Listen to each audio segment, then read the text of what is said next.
तो आज हम लोग ओरल लाइकन प्लैनर्स का पार्ट 4 स्टार्ट कर रहे हैं। पहला टॉपिक है हिस्टोपैथोलॉजी। तो इसमें हम लोग देखते हैं सबसे पहले एपिथेलियम हमारा। तो एपिथेलियम जो है वो हाइपर पैराकेरेटिनाइज्ड या हाइपर ऑर्थोकेरेटिनाइज्ड होगा, जिसको हम लोग हाइपर केरेटिनाइज्ड भी लिख सकते हैं।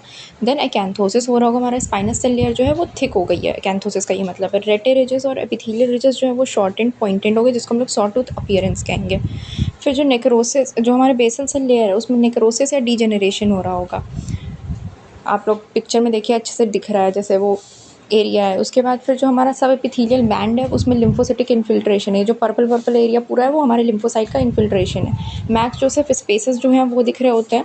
ये बनते कैसे हैं? बेसिकली होता है कि बेसल सेल का डीजनरेशन हो रहा है, जिसकी वजह से जो एपिथेलियम और कनेक्टिव टिश्यू का इंटरफेस है वो वीक हो जाएगा और वहाँ पे गैप्स बनने लग जाएंगे।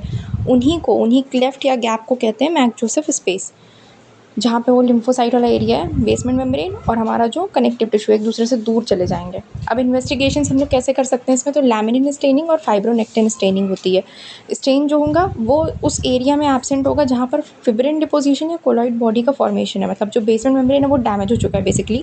तो ऐसी जगह पे स्टेनिंग नहीं होगी। जैसे ये ब्राउन वाला एरिया है, पतली सी लाइन दिख रही है जो ब्राउन कलर की, वो हमारा ओरल लाइकन प्लैनर्स है। देन अगला टेस्ट होता है हमारा डायरेक्ट इम्यूनोफ्लोरेसेंट स्टडीज़।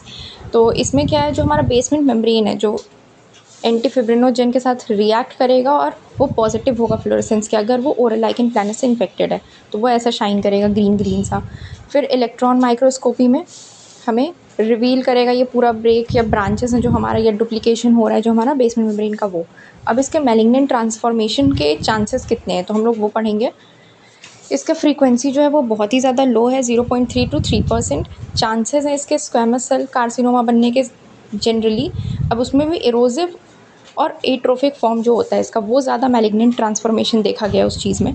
अगर OLP जो है हमारा वो एपिथेलियल डिस्प्लेजिया के बिना हो रहा है, मतलब वहाँ पे डिस्प्लेजिया नहीं हुआ है, अभी सिर्फ जो हमारा एपिथेलियम है उसमें थोड़े चेंजेस आए बट प्रॉपर डिस्प्लेजिया नहीं हो रहा है, तो उस केस में चांसेस कम होते हैं, रिस्क कम होता है। नेक्स्ट लेक्चर में हम लोग अपना कंप्लीट कर देंगे ट्रीटमेंट और डिफरेंशियल डायग्नोसिस के साथ।